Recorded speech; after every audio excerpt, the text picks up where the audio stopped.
Oh, Jesus. Didn't see you there, folks. Welcome back. I'm Chris Jeffries, Homeless Romantic. Today I got a special guest with me. What's going on, brother? How's it going, man? I'm Mikey, him from Turn Leftist podcast and Instagram page. How are you?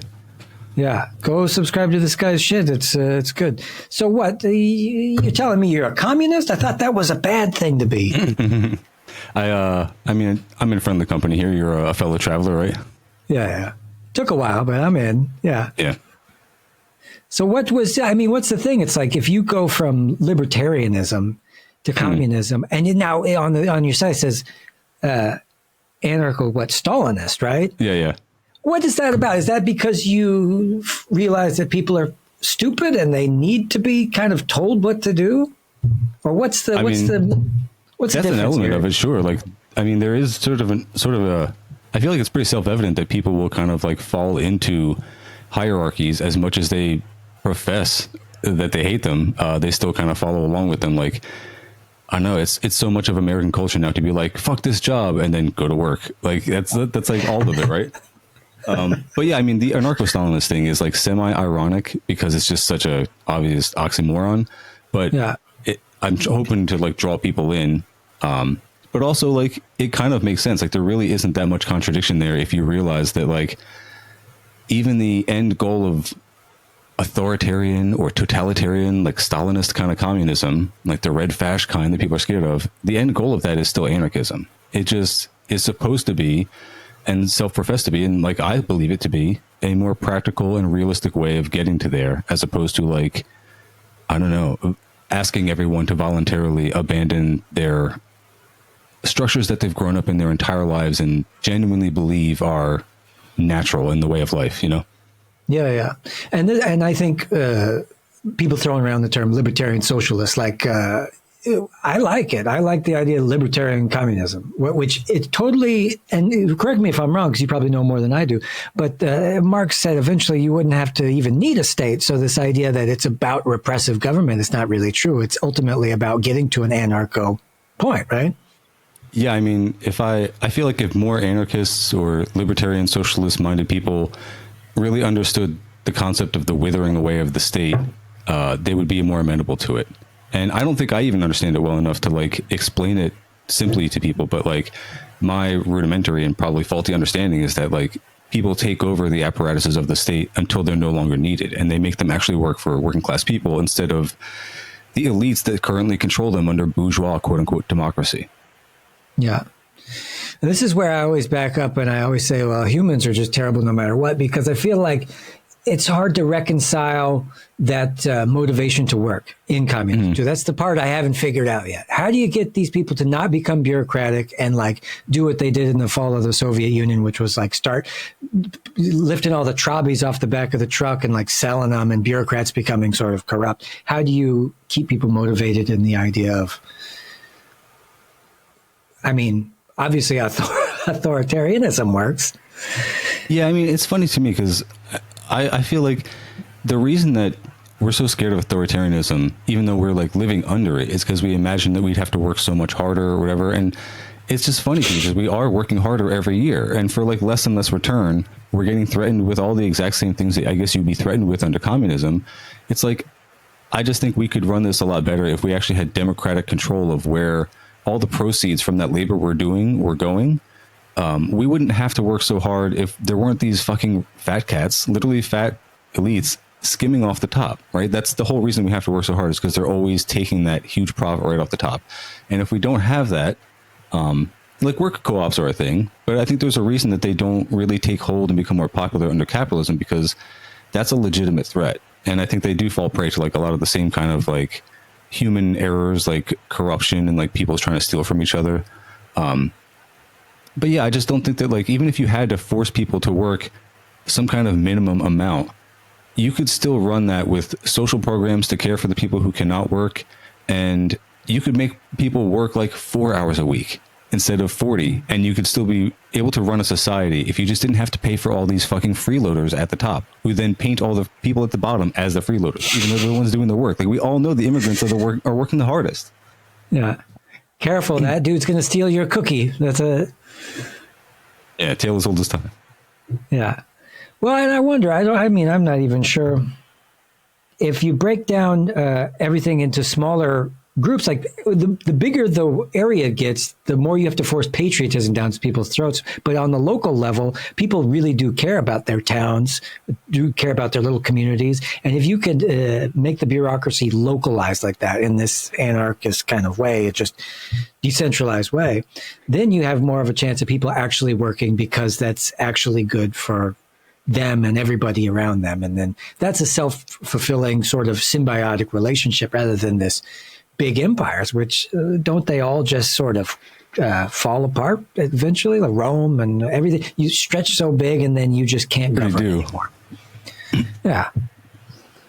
I don't know. I mean, so like, would you say that you identify more as like where would you land on the political spectrum? What do you, like, if people ask you your tendency? Well, I've heard a lot of bullshit, and I've heard a lot of labels and stuff, and I'm mostly just like a misanthrope, but that's not a thing.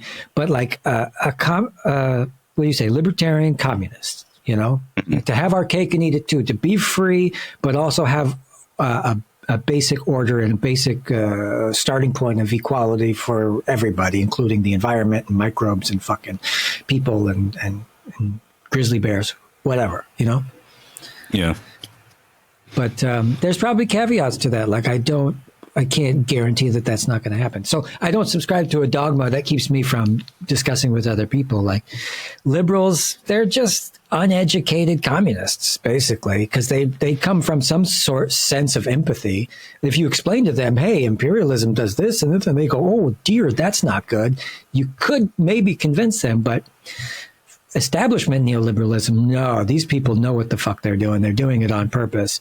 They're peddling toxic individualism to try to get us to go, you know, oh, we'll put rainbows on all the Oreo boxes, but we're still going to bomb brown people. Yeah. Yeah, it's the Democrat versus Republican plane dropping the bombs. The Democrat plane has the rainbow flag on the bombs.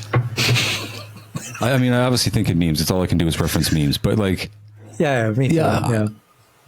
So I really am down with most of the libertarian socialist points. Like, I get where you guys are coming from. I also do try to, like, I spend a good amount of my time like thinking about the differences in between like what we would both want. Trying to find like the points of contention, because that's also the stuff that's like the spiciest internet content, right? Like if I come out as a Marxist Leninist online and I start saying like I'm against free healthcare in college for Americans, like people are like, what the fuck is wrong with you? But like if I have a consistent position and I can actually explain what I mean by that, like I could, if we really wanted to, like if we want to make it spicy, it probably won't, because I think we'll both have civil conversations about it. Like I don't think veganism is all that revolutionary or all that necessary for leftists to engage in. I think it's more of like a consumer choice thing. And I get into I get into a lot of arguments with other vegan leftists online because like I'll just kind of gently tease them in the same way that I tease people who are engaging in like peaceful protest or mutual aid. It's like, yeah, what you're doing is great. And I'm glad that you guys all personally feel better about it. And I'm sure it's healthier and better for everyone involved. But like, please don't delude yourselves in thinking that this is going to overturn any systems. Like, and then I just like point to graphs of like meat consumption over the decade. It's like, it really hasn't made that much of a dent in the industry. Like the meat industry has figured out ways to keep expanding because it's obviously in their interest. Like they have careers in this, you know, they have all the time in the world and the profit motive to do it. Whereas like that's up against people doing what they can in their spare time, you know what I mean? Who are already pressed under capitalism themselves. You know, it's like, it's kind of a losing battle, just as all of these consumer choice rebellions are under capitalism. It's like you can only ever go so far in your spare time with your charity dollars. That's why the revolt is necessary. That's why the complete overhaul is the only thing that will really fix it, right? Well, can we stop eating animals after we revolt? Yeah, I mean, wouldn't you say we'd be in a better position to like affect the systems of production if we could democratically control them? Like after the revolt, we could not only stop eating the animals ourselves, but we could democratically decide in entire swaths of places, like to stop eating animals, and then show that it works better and have that actually affect other places too, because your system is now based on what objectively works for people and animals, rather than what makes the most profits for a few people whose whims we are all being dictated by, you know? Right. I mean, you're communist, obviously, because there's an ethical standpoint that you're making against capitalism being an unethical thing. And we're talking about the exploitation of workers, the exploitation of resources, stuff like that. So when we talk about the exploitation of animals, it stands to reason that the mechanisms that are behind that in the human brain that allow us to overlook the suffering of some poor black slave and say, no, he's there and I'm up here and he's here to do a job. And the same way the CEOs do it to their workers and say, no, they're just idiots and they work all day. It's the same mechanism that we've given to animals. Now, there was a time in the past, not even that long ago, that we didn't have a choice. People ate meat, didn't have a choice. But we've gotten to a point where we do have a choice. And I'll never argue the morality of like the cruelty to the animals, because that's the least thing that most people will latch onto. They're like, I don't give a fuck about a cow. Fuck cows. They can't speak English. They've never been to the moon. They're idiots, and I'm better than. But like the environmental degradation that comes from the whole thing, it's maybe not related directly to revolutionary kind of things, but it's definitely symbolic of a larger issue with human beings being wasteful, greedy, violent. And if you move away from that, that's not necessarily a bad thing. And we have a lot of convincing science that says whole food, plant-based diets, grains, and this also goes against capitalism in a big way, because everything that corporations get in between and siphon money from and have a huge markup over is processed foods that come in packages, come in plastic. Oh, we milled it for you and we did this. But if you get like pounds of flour, pounds of seeds, pounds of nuts, beans too, legumes are incredible revolutionary vegetables, man. They fix nitrogen in the soil. They take it from the sky. They put it in the soil. They stay good for an indefinite amount of time in a dry form. They're an excellent source of protein that's comparable to meat.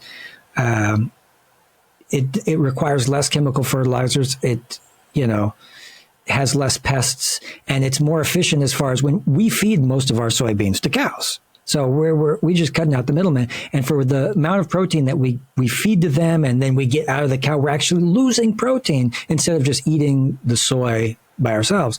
So it is largely more symbolic of everything that we do that's wrong. This is just like another part of it where we could easily just say, hey, let's fucking stop doing this. And then we'd be a little bit more better off. And I think people would be healthier too. That's the other thing, is like sugar too is making people stupid, I think. Oh my God. What do you think about food? Isn't food part of the thing? Like Engels said something about social murder, about, putting all the fucking cereal boxes on the bottom shelf for all the poor people, It's a huge reason I'm not only an authoritarian communist, but like I just literally want to leave this country. Like once I found the TikTok rabbit hole where immigrants, they call them expats when they're from America, but people who leave the U.S. And move to other countries that have like actual regulations in their food industry, once they start showing you like the ingredients that are in the same exact foods in the U.S. versus like, I don't know, any other country, you're horrified. Like you can't help but be horrified, like what you're feeding yourself, your family. It's like, it's really terrible. The arguments against like even the veganism thing that way. A thing that I'm on lately is like, I'm really hesitant to apply stuff that's going on here in America, like social metrics that are declining or just like bad things that are the result of like our corporatism or like just rampant, blatant corporatism to, I think that's another mistake that a lot of people here in the US make. They're just like, oh, humans are just like so over consuming and everything. It's like, actually, there have been people who were pretty responsible in their consumption, even of animals. Like people have like done it at a more local level. And every time people have this like vegan debate, especially in the leftist spaces, you inevitably get people in the third world, people in the global south, indigenous people who chime in and say, look, you guys really have no right to speak on our way of life. Just because you whites can't control your consumption and had to do factory farming. It's like, we didn't do that shit. Don't blame us. And it's like, they're not wrong. Like they're not wrong to say that. No. So, but a lot of them have already subsisted off of plant-based diets just by accident, because beans and rice are so much more plentiful, and then therefore they're consuming a protein source that doesn't have, all meat has saturated fat, which will raise your LDL cholesterol. So if beans actually have fiber as opposed to meat, which, issues with colon cancer, colon constipation, all this shit. As soon as I went vegan, I had no more hemorrhoids, from sitting on my ass and eating tri-tip after tri-tip. But beans have fiber. Beans blow right through you. That's why you get so gassy, is because you get this nice, healthy fucking wind going, But the indigenous people, a lot of them, I love this argument too, because I had to look it up and make sure I wasn't full of shit. But like lots of African people, look, Inuits are fucked. But at the same time, climate change is ruining their ability to hunt the shit that they normally eat, was seal, fish, stuff like that. Like the oceans are overfished. So we got even like the cultural stuff, like, well, they're indigenous people and they have these coasts. And I said, that's great. But we're up against a really bad change, which is the fault of Westerners, but it's going to affect everybody. There's not enough fish and whales and shit going to be left. No, I just think that, so when it comes down to like the veganism thing, like anything else, I feel like it's a couple things. All of this would be much easier to tackle in a more effective way if we just overthrew the main contradiction, which is American imperialism, because American imperialism is going to protect all the corporations that are going to make sure they have a vested interest in meat production expanding every year. It is the main contradiction. And also, like, I know you're describing all these ways you should and definitely can avoid eating meat and why it's better for you. Something I mentioned, I sent you that episode of another guy that I kind of like argued with on Instagram comments and then was really peaceful with on a podcast, because that's kind of my whole MO here. I just like, I piss people off online and then draw them into my podcast so they can hear my actual takes, which are much more reasonable than they might think. That's good. We were talking about like the response to the genocide. And I was saying how many times people who are experiencing this have asked us in the West just to go on strike. Like a general strike would end this almost immediately. Like if people took 2 weeks off of work, and not even like, as soon as you say that, people are like, well, I can't afford to. I'm strapped as it is. I'm a leftist, of course. I'm broke. It's like, I'm not talking about you. Like if the professional managerial class of this country, like the people who actually not even control the levers of power, but just keep things running on an administrative basis, those are the people who are also the who really are supposed to understand what's going on. If anybody possesses critical thinking to see through the propaganda in the media, it should be them. They should be the people who are recognizing when their country is committing a genocide and then taking a 2-week stay fucking cation. It's not that hard. Like, that's something they could definitely do. And the fact that there has been resounding silence from these people is the thing that I'm really taking issue with. And I think that's what my point with getting back to the veganism. It's like, that is something so easy. That's much easier than like changing your lifestyle around to stop eating meat or just harming animals in any way. But the core thing that we're missing there is that collective action, right? It's that ability to cohesively act as a class or like a group that aren't the elites that are being put upon by those elites. And we just cannot recognize that because we don't have class consciousness. And I think both are hard though. Both going vegan for people in like the managerial class, it's hard for them to go vegan because they don't have the time to really figure it out and how to do it right. Because you do have to fucking become good at nutrition in order to make sure you're doing it right. I'm not going to lie. That's one of the caveats. Mm-hmm.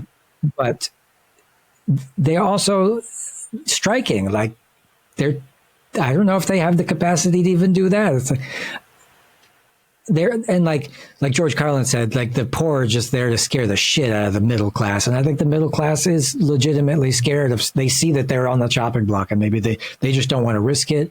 Or I don't know. I don't know why. What do you think keeps people from doing it? It's their class position. It's like, that's my whole thing that I'm on lately, and I'm pissing a lot of people off. It's like, it's not a mystery. This is not some kind of like thing that's hard to understand. These people don't want to know. It's like the reason that you could show all your boomer family and friends or whatever, or right wingers, like whoever it is that like, you could show all the facts and figures to, and they still think that like Trump is going to save the country, or that like, if we vote Biden in a second time, he's going to do less of the genocide he's already doing. It's like, that's not how threatening your vote works. Like, that's not how even the basis of voting works. Like, you have to be willing to withhold your vote when your politician does genocide. Like, that's it. There's no worse genocide. It's fucking genocide. Yeah. So it's that people don't want to understand. Yeah, and I'm trying to go. I figured this out all week. I was looking up, well, what is with this mass psychosis? Because it feels a lot like Germany 1932. And I was like, well, they were all on amphetamines, right? Well, we're on amphetamines and sugar and all this other shit. Like they dropped a rat in a. Yeah, oh, well, you name it, whatever fucking Merck and Pfizer will put out. But they dropped this rat in a vat of milk, and he was, they fed one sugar and the other one was fine. The one could find the platform and swim out of the milk. He was fine. The one that had sugar in the brain, he just swam around until he fucking drowned.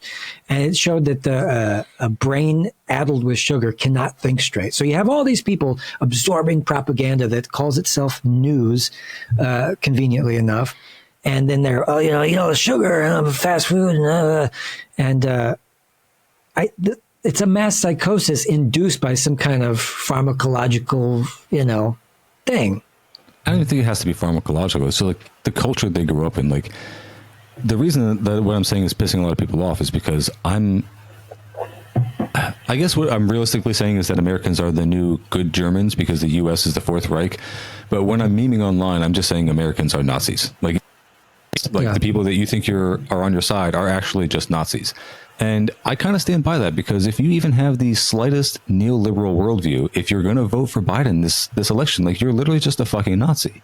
Like there's no way you can look at our politics as they exist, see where all of your goods and materials come from, made in sweatshops around the world, understand that the concentration camps that we were so concerned about under Trump are still there, and everyone just forgot about them now because Biden's in office. It's like, you can't look at all these circumstances and not think that this is the Fourth Reich and that your complicity in it makes you part of that. And it's just weird to me that I get so much pushback even among leftists. I'm like, I started saying this shit because I thought it was going to galvanize people who were already followers of my page or listeners to my podcast. And I thought we were going to be like, yeah, fuck these fucking liberals. Like, we've always known that we're Nazis, but now they've really shown their true colors because they're ignoring this genocide.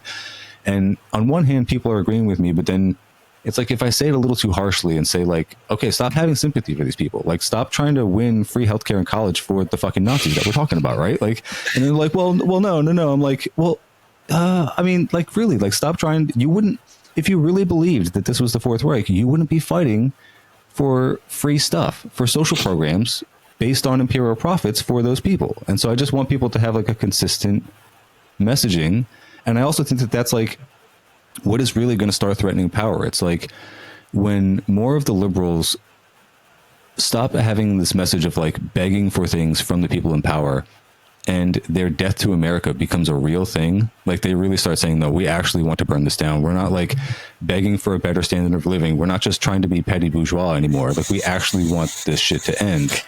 That's what's really going to scare the ruling class because they don't know what to do with that. Like they don't know even what to do with a message that doesn't center white liberal progressives and just like professionals as the saviors of whatever revolt is supposed to spring out, you know what I mean? And be like the savior revolution, you know what I mean? They don't know what to do with something, with a revolt that centers brown people or the marginalized people and then takes away from those white saviors that thought they were going to be the forefront of it, you know?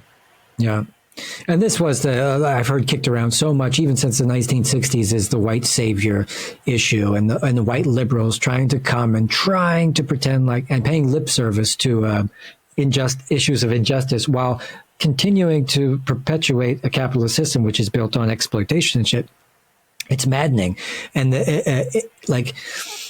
and the culture war stuff and like the fucking, cancel you. And it's, there's no place for this vote blue, no matter who woke kind of nonsense, because it's just paying lip service to the actual suffering that's in the world. It's like changing the names of things. Like we used to call people idiot. That used to be like a clinical term. And then we started using it and then we abused it. And then we said, oh, we can't say that anymore. It's a pejorative. And then we went on to retard.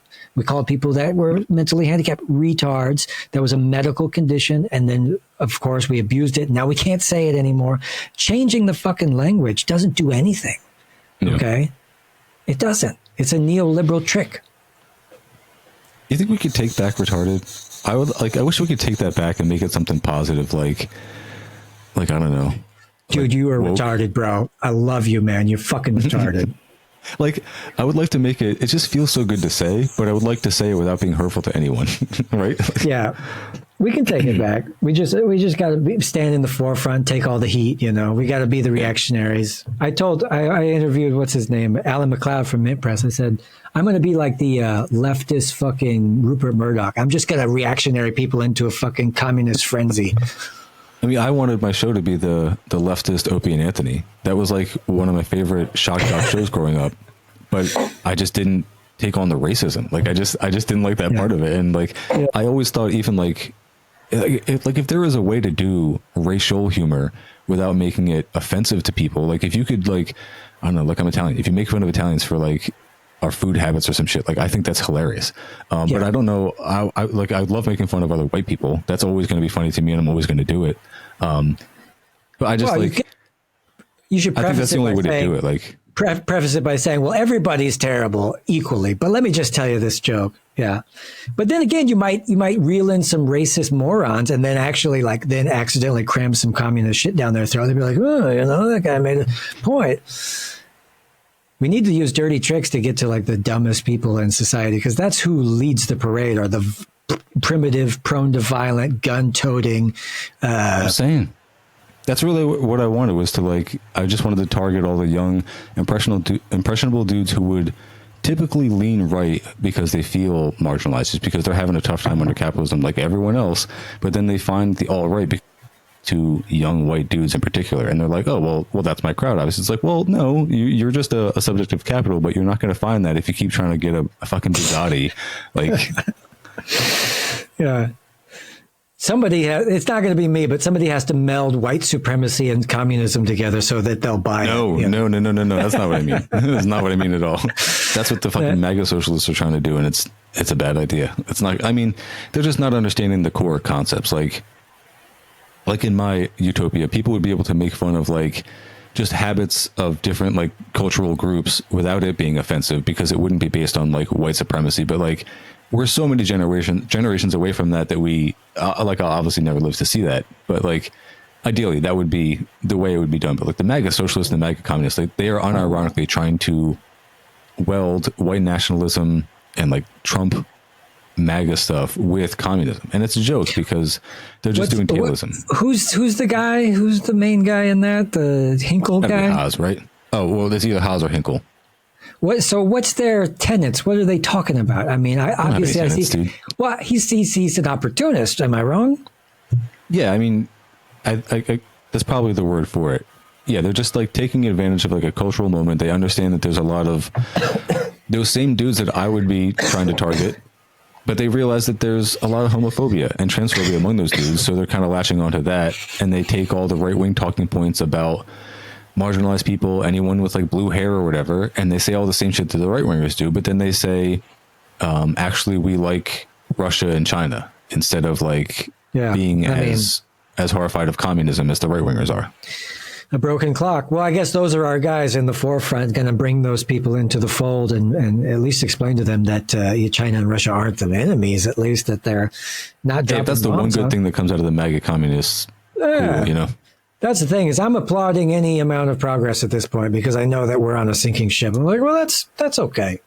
If people come around, like I've had all kinds of people, and that's what pisses me off, because there's always a black guy who wants liberation for black people, but he's like, but I'm a misogynist. Or there's like a gay guy that's like, I'm Islamophobic. And I'm like, dude, all suffering and all injustice is all intertwined. It all is the same, man. Yeah. You guys got to, solidarity is not just a cool thing to shout out when you march it. It's actually a thing that you should practice. The only people I hate are Democrats and Republicans, which is like most of America, unfortunately. They're just the worst. Like, they get the out of the package. They go to the store and they get, I need a political identity. They say, here, we've got this. Try this on. I can't imagine like what it takes to like, I guess just like wholeheartedly believe in either of the party's platforms. But even the people who now, at this point, I guess, are just holding their nose and voting for either one, it's like, you really are kind of a baby brain. Like, I don't get it. Like, you got to vote for third party at this point. It's genocide. It's fucking genocide. And both of the major party candidates are committed to doing it. So how is it still even a conversation that, like, Like I captioned my post earlier this morning today. I was like, Biden's committing a genocide, and the major headline in liberal media is that a Republican is voting for Trump. Nikki Haley is going to vote for Trump. It's like, who fucking cares who this one woman votes for? Who fucking cares that like a Republican woman who was running against him and obviously flopped because she's not Donald Trump, as anyone else is going to flop who isn't him this round, is now going to vote for him. It's like, that's not surprising at all. Everyone is going to fall in line. That's exactly what happened 8 years ago. We all saw this coming. Shut up. Like, you're just trying to distract, and we all should know this. Yeah. And this is, the media is doing a masterful job, especially during the election season, to fucking, make it seem like, no, it's these two people and that's it. For my money, I love Cornell West. I think whatever, put him in there. He'll do something. Yeah, it's a crime that he doesn't get more attention. And I think it's quite racist that he doesn't. And then RFK gets so much attention with his fucking brainworms. It's like, that's the guy that you're going to tout as the third party candidate. Even Jill Stein would be better to hear from. Obviously, Karina, like the actual socialist candidates. But we all know it's like none of the third party candidates stand a chance because Americans are dumb fucking Nazis, dude. Like, they're dumb fucking pig people. Like, they don't deserve better conditions. They don't deserve the health care and the free college that they want because they don't care about where all this shit is coming from. They don't want to know that, like, the global South has been asking them for years just to put down their tools and stop going to work for a couple of weeks to actually put forth some demands. Just the fact that Americans think that China and Russia want to invade this country, that anyone wants to invade the US, it's like, that right there is so steeped in white nationalist, just bravado, like braggadocio, I guess it's like, they're so up their fucking asses and so projecting their own invading nature onto everyone else. No one else wants to invade the US. They want the 900 military bases the US has out of their countries. They want the US to stop extending its fucking evil tendrils into every aspect of their daily life. That's what they want. No one wants to invade the US. It's like, the fact that that's even a fear in the American mind shows how just up their own asses they are. Yeah, it's disgusting. Like, since 9/11 too, they've been steeped in this for fucking 20 years. And I remember in the early 2000s stuff, they did a thing about terror. How much did they report on terrorism on the news? And how likely are you to die from terrorism? And one is at the top of the list and the other one's at the bottom. It's like, you're more likely to die of like getting eaten by a fucking shark, than being killed by a terrorist. But yeah, it's always an ideological, the war on terror, it's a war on drugs. We're in a constant state of paranoia. And if you put people's Abdullah Oblongata on full fucking tilt for 40 years, they'll just go with whatever. Yeah, bomb those fucking people. I can't find it on a map. Fuck them. We don't deserve to live. Like, we're fucking morons. And we're at that point where the Nazis were. Like, they were, what did they have? They had amphetamines, they had eugenics, whatever. They had all pharmacological shit. Hitler was on all kinds of drugs and propaganda. It's a lethal combination, constant barrage of, what did Goebbels say? He said, repeat a lie often enough and they'll start to believe it. Mm-hmm. And it works. And this is exactly, Fox News was started in 1996. Was the first of its kind to call itself news, not news. It went to court recently. They said, we're not news. We're actually an entertainment product. That was their, that was their defense in court. And yet that shouldn't be legal, man. What the fuck is wrong with you? I have a whole spiel from an episode I never released about the end of the fairness doctrine and how that pretty much enabled Fox News's entire business model, because they would not have been able to survive, right, if they had to adhere to that like simple regulation that I'm pretty sure it was Reagan repealed. Right. Which was what? This was you can give equal time to people on political opponents on television, right? Yeah, it was I think it was like you had to give equal time to both sides, but or it may have been something about actually presenting like factual reporting instead of like labeling it an entertainment. Like, I think part of that entertainment product workaround you're talking about stemmed from the fairness doctrine being repealed, but it's been so long since I talked about it, I can't speak on it authoritatively. I think it's something like that. Anyway, they repealed it and it opened up the floodgates for people to create news propaganda networks. And then flash forward a few years later, they do the Citizens United or whatever. No, what was the one where they could give unlimited to political contributions? They were like, oh, you could give as much as you want. Yeah, that's Citizens United. Yeah. So if the United States was bad in the 50s and the 60s, this imperialist power overthrowing governments, but we haven't gotten any better. So I got to ask you, what's going on in Georgia? What's going on in what's the other one that's going apeshit right now? Taiwan. Did you see this? No, what's going on in Taiwan right now? Okay, so the DPP, which is the pro-American party in Taiwan, got in a fist fight with the other party, which is more aligned with China. Like in the parliament? Yeah, they got a brawl in the parliament. And then the one guy took the bill, and the bill was for making sure that nobody could lie. He ran away with it, right? He ran away with it. It was fucking hilarious. Crazy. It just looks like American imperialism on the run, because that's what's happening. So these laws are getting introduced in like Georgia. Did you hear about this? Mm-mm. Okay, so the country of Georgia, it's near the Caspian Sea, I think. It's in the Caucasus, next to Azerbaijan. It's borders Russia or whatever. It's very close. They passed a law that said, we want transparency with any NGO or any entity that has 20% or more of their funding from foreign sources needs to declare it. Okay. And 60% of the people said, okay, I dig this. Let's do this. And it was a bunch of Western backed people started to like get all upset about it and say, but we want to be more European.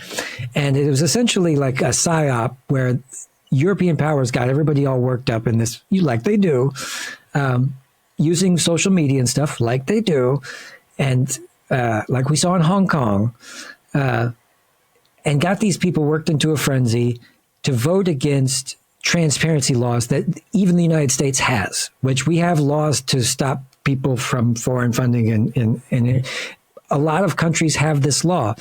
It wouldn't, and they said, and the media smeared it and said, this is a Russian law. It's just Putin. He wants to make it a Russian law, and he's going to put his finger down. And blah, blah, blah. But this law doesn't exclude Russia from the list of countries that if it's all foreign funding, if they're funded from here, you have to declare it. It doesn't mean you're outlawed. It just means that it has to be clear. And the Europeans are going apeshit. Von der Leyen is pissed. So that's what's going on in Georgia, everybody. Crazy to me how much Russia and Putin himself, like the capabilities that the average Americans really think that this one man has, it really blows my mind. Like they really think that this man has like powers that are beyond even what the entire U.S. intelligence apparatus is capable of. The way that they describe this man's worldwide reach, it really blows my mind. Like one of the things that really broke my brain was finding out about like Operation Gladio. The U.S. is like overthrows of and just coups and of regime changes and everything during the Cold War.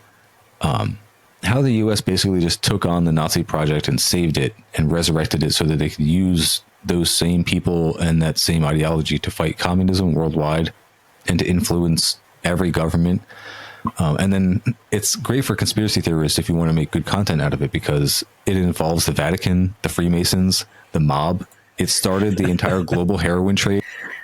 Wars like selling heroin and like other drugs to inner cities to like fund all of it. It's involving the Iran-Contra affair. Every like overthrow in South America. It's like it's the biggest like globally like encompassing intelligence project that the U.S. has been involved in. It just spawned so many others that it encompassed all of them. It's like the whole purpose of all these three-letter agencies is to uphold this fascist ideology to prevent communism from really taking hold.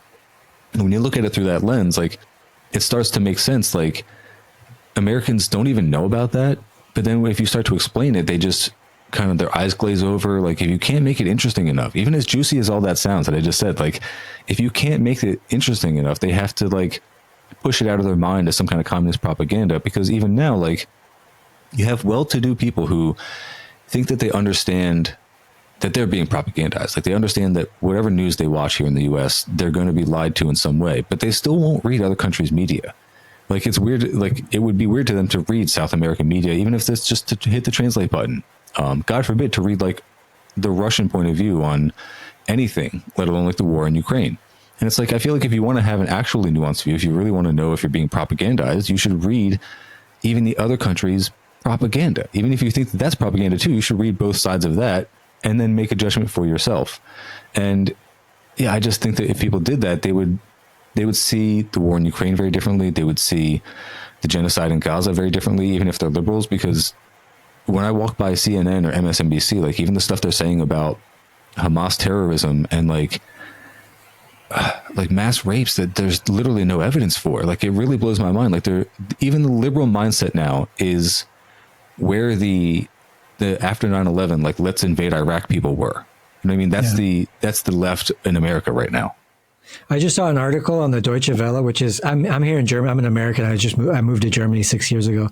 The Deutsche Welle says, "Will Taiwan be able to defend itself against China?" I'm like, bro, they're the same fucking country. Mm. Yeah. Even like recognized by the U.S. and it's been that way for a long time. Like most people in Taiwan favor China's reunification policy, which is like an eventual reunification that like is on their terms. Like it's beneficial for everyone, but the U.S. has a lot of interest in their chip manufacturing. So lo and behold, they are very concerned with the liberty and the personal freedom of Taiwanese citizens. You know, it has nothing to do with their economic interest, of course, just like it had nothing to do with any economic interest in the Middle East or anywhere else. It never does. It's always about freedom and democracy. Yeah, no, it's about resources. Taiwan semiconductor manufacturer, that's the biggest manufacturer of semiconductors in the world, and they make the smallest chips that are known to man. And China is currently scrambling to try to beat this certain nanometer small chips.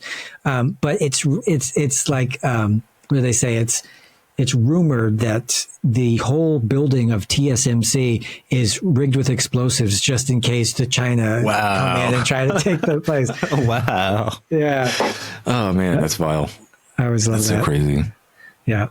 Well, you don't happen to have a subscription to the Financial Times by any chance, do you?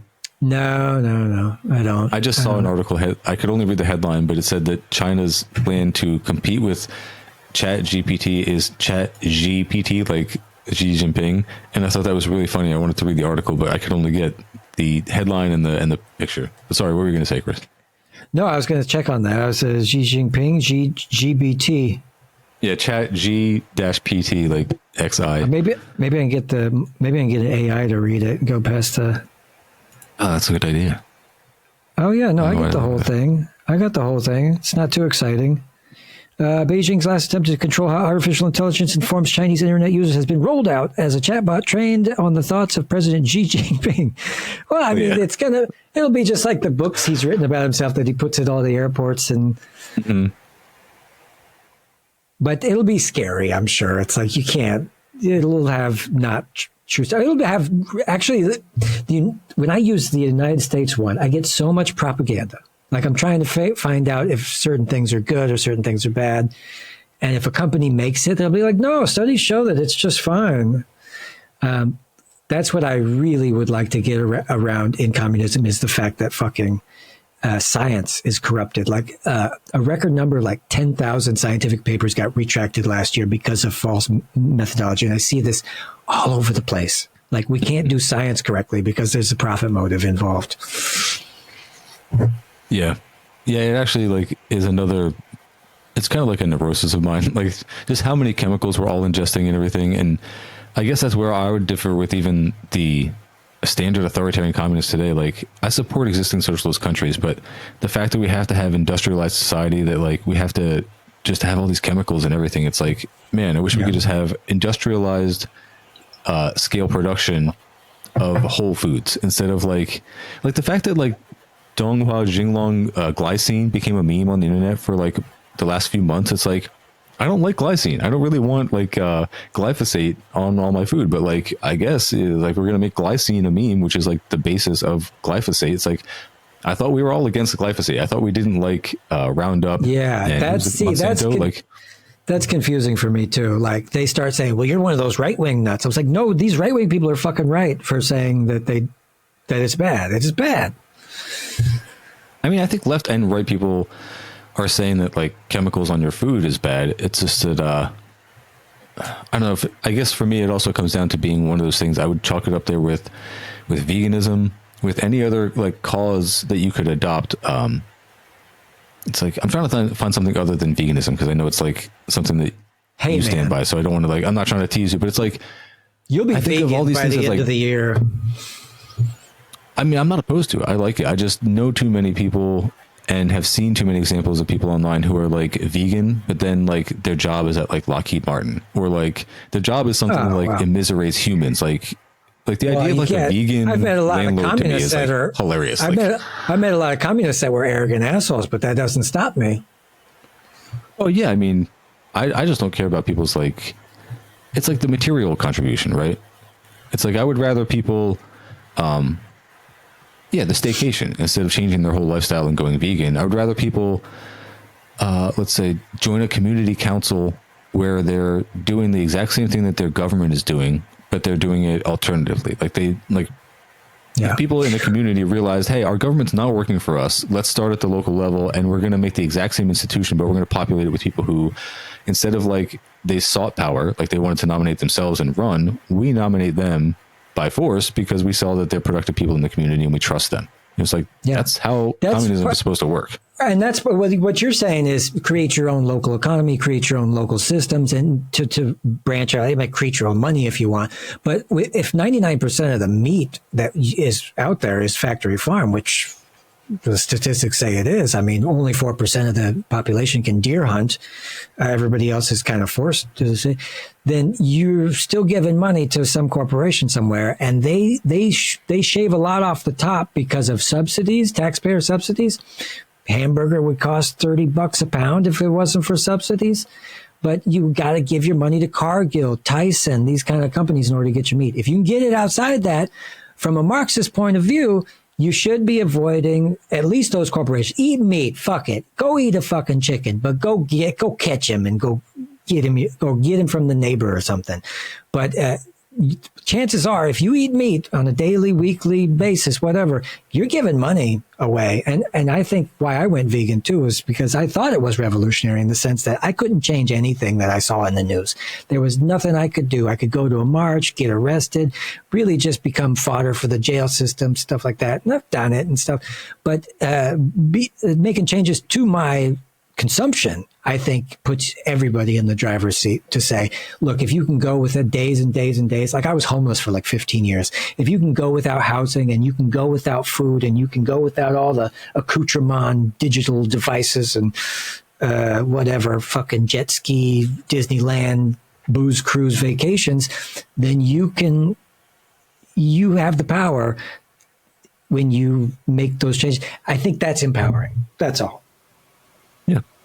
No, I mean, I agree. I just, I guess I just want people to move past like the consumer choice, like feel good Western mindset. Like, another way that like I kind of identify with when people have that vegan argument, and a lot of times with indigenous people who sometimes are like people who are killing their own animals on like a regular basis. It's like, that's cool. It's all good. As long as you got enough of them, keep doing it.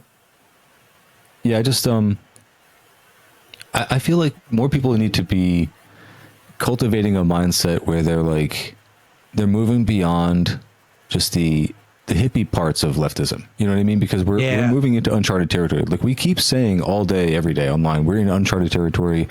Our elites are getting more open with their violence on the rest of us.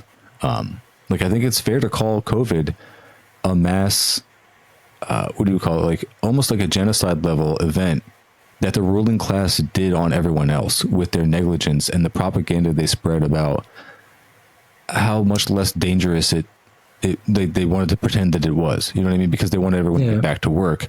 And then it caused so much confusion and doubt that now there are working class people who actually defend pretending COVID isn't real, not having any kind of measures because they think it's like a conspiracy to care about it, a literal disease that kills people and has provably killed millions of people. It's like the fact that they were able to delude people to that level, it just speaks so much to their depravity, and the fact that everyone's just like continuing to go to work, but then also has this like, it's just like the common like normal, I guess, civil liberal mindset, if you said to like your average like Democrat or Republican, would it be right to just eat a rich person, like to just, or just like invade their home and just like do violence to them? Like, would you be morally right to do that? Again, I'm not advocating it. I'm a podcaster online. I'm not like, this is I'm all just saying, what, if you broke into their house, sliced off a piece of their butt cheek, grilled it up, ate it, would that be okay?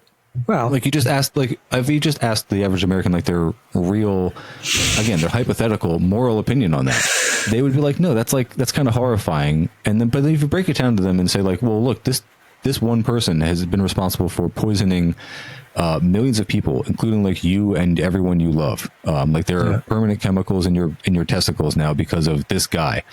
And not only that, but like everyone at a position of like equal wealth to him has participated in some kind of like mass death or exploitation in some way. Yeah. And you can very easily explain that to them objectively, and they'd be like, they would still say, okay, well, I think there's better ways to handle it. Like, I think we should just like protest, or we should like cite them, or it's like, because our primitive little minds cannot grasp the subtlety of how we're being fucked, right? Like, it's so subtle and so bureaucratic that we don't immediately, like if somebody comes up to us on the streets. Well, it's not that. It's like they just put on a suit and they write it down on paper, and then all of a sudden becomes okay. And it's like, well, dude, that's enough. That's all it takes to get people. Like, if I walk up to somebody at a subway and I say, "Hey, fuck you," then their primitive instinct kicks in and they turn into a gorilla. But they're getting poisoned, fucked, robbed, oppressed, everything, and they're just like. Most of them don't even care. I pinned you in a comment of this fucking thing where it's going ape shit. Everybody's saying Charles Littlejohn, he leaked a bunch of tax info from all the billionaires, and then he went to prison. Now he's in prison for 5 years. He leaked the info to the New York Times and ProPublica. A lot of people in that comment section totally don't get it. Like, pedophiles get maximum 2 years their first time. This guy got 5 years, and they're like, good, we should execute this guy. I'm like, what the fuck is... I got a lot of these comments. Like, are they bots, or are they just like... Are they right-wingers? Like, what are the... Dude, what's the... I actually check. I'll go over and say about the account, and they're like, oh, he just started it, or he's got 6 followers. It's 6, like, this is suspicious. What's, like, their stance? Like, why do they defend this? Like... It's bizarre. It's sycophantic. This is when people get off on appeasing authority figures. Like, there are big swaths of the population who get their jollies from getting a pat on the head from a spooky father figure of some kind. Like, oh, you did real good. That's how cops work. That's how, I don't know. So they're like Elon stands, so the kind of people who just cheer on billionaires and rich people. Like, yeah. I don't know. Yeah. I mean, so isn't that where I originally came into your comment section, and I was like really spicy about it? I was just like being inflammatory. I was like, because that's where I'm at now. I'm just like, Americans are going to watch this along with every other like couple thousand examples of the rich being entirely corrupt and like getting everything they want and just stomping all over you at every aspect of your life. They will see this and still not do anything, and like LARP about their Second Amendment fantasies or whatever they have, At what point do like Americans just kind of admit to themselves they're really cucked, and they kind of like deserve their exploitation if they're going to continue to take this? Like, I just feel like people should move past the whole recognizing that these are immoral elites ruling over us, and then start at least talking about what you do with that information, rather than just like doing outrage bait in comment sections all day. Yeah, bro, I've come so close to opening up an Instagram account that was like conservative, and then just trying to like secretly siphon money from these people, because I don't know if I'm doing any good being a leftist podcaster. Leftists are always fighting with each other anyway. This sucks. Why don't I just go in there and extract money from these brainwashed boomers? I've had that idea too. Yeah. Well, I've had like all kinds of ideas for like, that's the thing. Like, you can have good ideas. The implementation is difficult. Like, I understand like cryptocurrency is like revolutionary in a lot of ways, but it gets used for like the dumbest things. Like, going back to the idea of co-ops, like the cool thing about cryptocurrency is that there's a lot of transparency. Like, you have this open ledger that you can't fake things. So you can't like steal money from people if they're participating in this like account structure with you, because you would need their keys, like their digital, you need their password or whatever. So if you wanted to run a company with like cryptocurrency, having like all your books, and even if there was no value behind the currency itself, even if it just acted as a ledger that you can't fake, you could have like a co-op, and you could have like real democratic structure to that co-op where everybody gets to vote, maybe even according to like the weight or the amount that they put in. Like you could run a company like a GoFundMe where everybody puts in like a maximum of $20. They all get their say weighted to that amount that they put in. And then you could start from the ground up and say, well, what even is our business model going to be? What are we even going to produce? And people could pitch ideas and then vote on those same ideas. And then you could start literally with every single decision being democratically decided upon. But not only is no one doing that in the crypto space, no one's even talking about that kind of shit, because they're all just trying to do rug pulls and scams and like, what do you call it? Like, first in, first, like you get like people to like buy into something and then you just, it's a rug pull. Like you just, pyramid all the scheme. scams that they're doing, like pyramid scheme. Thank you. What's the other one? The racketeering. What's the other? There's a name, Ponzi scheme. Yeah, exactly.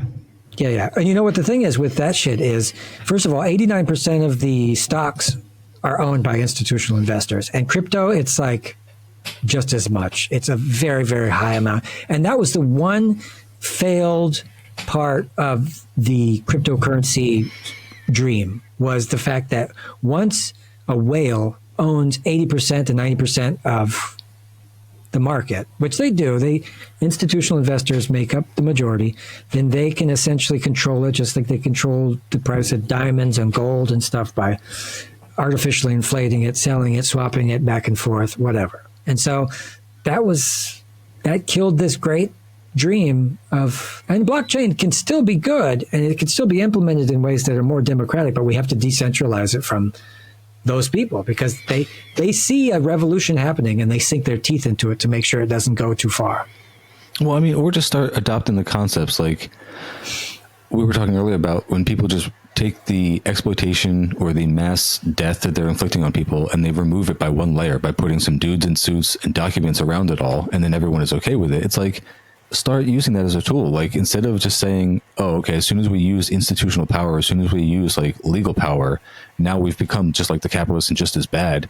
Like, start saying like, oh, we can actually use those tools to take down the capitalists. Like, imagine if you just started like, imagine if a bunch of leftists pooled a bunch of money and then bought a bunch of houses and were landlords, but only rented to a bunch of chuds. And you purposely immiserated these people and made them poor and made yourselves richer and then donated all the excess money to leftist causes. Like, you wouldn't do that though, because leftists don't want to be landlords. Like, we don't want to exploit people. So it's like, our nature and our cause goes against our effectiveness in so many ways. Oh, man. And it's unfortunate. Yeah, you nailed it. And that's the crux. That's the crux of the leftists. And leftists, you need to learn how to play dirty tricks if we're going to even get a foothold on solving real injustice. You need to get rid of the people. That's why a good old purge is in order, I think. You know, we need a good old a lot of things are in order. I like re-education myself. I'm a big fan of re-education camps. That's the thing I will always advocate for. Yeah, that's good. It's not as harmless, right? You could keep people in there, watch some documentaries. It's we're in need of desperate measures, you know, desperate times. We need a deprogrammer, deprogrammerino. Also a great show. The Deprogram is a great leftist podcast. I'm a Patreon subscriber. Oh, shout out. Well, shit. Well, what do you want to do? You want to come back and do this again? I need a co-host. I need somebody to come back and bounce ideas off with me now and again. Same, dude. See, That's literally what I'm looking for. I'm not a liberal. How dare you? I mean, okay, so don't take personal offense to it. Like, don't take it personally. But I just think you're a little to the right of me in the way that, like, you're, just because I could clock from the content you were putting out and some of the comments you were saying that you were more of like a libertarian communist. And so that's just how I think of everyone who's like not an explicitly tanky, like Stalin, you know, infatuator. Well, that comes with the problem of you know, this idea that I myself don't want to live necessarily in a position where people tell me what to do. Maybe I don't disagree with. But the thing is, I'm an eco-fascist in the way where I think if the rules made sense, I would definitely be okay with like throwing styrofoam out your window on the highway would be like an executable offense. I'm down with that. But then again, it's a slippery slope. So that's the thing. I get that. Like, I don't think you really mean that though. Like, I think that you would actually, like, when it came down to it, if you were really in charge, I think you would have like an accountability session for that person who threw the styrofoam out the window before you would just outright execute them. You would say like, look, we caught you on camera and we saw you throw the styrofoam cup out the window. Now you got to go to this class. You're literally getting re-educated. And then if you do it like the second or third time, okay, okay, yes. Yeah, okay, that's good. I like that. No, I'm being funny, of course, most of the time. You're literally a tanky, though. That's what I'm saying. It's like, when we get down to it, everyone's a tanky. We just don't know it yet because we are more brainwashed than we think North Koreans are. Yeah. Well, we think we want freedom for ourselves, but secretly we want everybody else to act and bend to a certain value system. And that's human nature. We want everybody to bend to a value system and for us, it's one that's equitable for everybody. Well, no, I think we all want to live and let live, but there's a couple fat cats at the top who are not letting us do that. And we're also too into the live and let live thing to be militant about it, which is what is necessary, unfortunately. To keep it away, right? To constantly keep it at bay, because those forces in human nature are always going to be there. This is why. No, recently I've actually I'll have liberals on the program and like pat them on the back, but I've increasingly understood that authoritarianism is totally fucking necessary to do what needs to be done to keep these people from. It's what is to be done. Oh, bro! I mean, it's the Lenin book. It's the whole thing. He has a book called "What Is to Be Done." Oh, really? See, I'm not read up. You got to tell me some books to read because I'm just figuring this out. I had Vijay Prashad on my show a year and a half ago. That's a good get, man. And I called China authoritarian in front of his face, and he did not like it. He corrected rub him the wrong way, man. Oh, dude, he fucking never. I sent him a Christmas card. He didn't respond. I was like, okay. He's mad at me. That's okay. Look, I'm out here learning. I'm just learning. Like I said, I was homeless 15 years. I'm just picking up that shit's fucked up and looking for a solution now. So. Yeah, well, I mean, this was like really fun. I would absolutely record with you anytime at all. If you want to like be a regular, what do you call it, co-host, even like if you want to like work with me on a regular basis, I would be more than happy to. Because another thing about just podcasting in general is the rhythm of it, like knowing when to like let someone else speak and like actually listen to their ideas. Like I liked it. We had a good civil conversation, and I knew it was gonna be a lot more or a lot less inflammatory than it was in Instagram comments. You know, that's how it goes. Hey, fuck you, man. Yeah, exactly. Fuck you. You fucking liberal. Fucking liberal douche. That's like a pejorative for communists. They're like, you fucking liberal piece of shit. The worst is like if someone calls you like unserious, that's you really got cooked. Like if someone you respect calls you unserious, you're done for. Like if Vijay Prashad had condescended to even know who I was or what I was doing online, and then saw what I was doing and called me like unserious, I'd be hurt. Yeah, man. I embarrassed myself with that guy, but that's all right. He'll come back around. He'll see I'm doing good work. I learned a lot just from sitting down with him. Holy shit.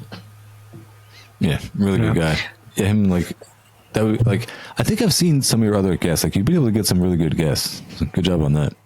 Got some communists, got some vegans, got some famous filmmakers, got this and that. I do everything. Anybody who's still listening, I do it all. So, and any of you fucking weirdo communists want to come on the show, come on. I'll have you. I like to talk.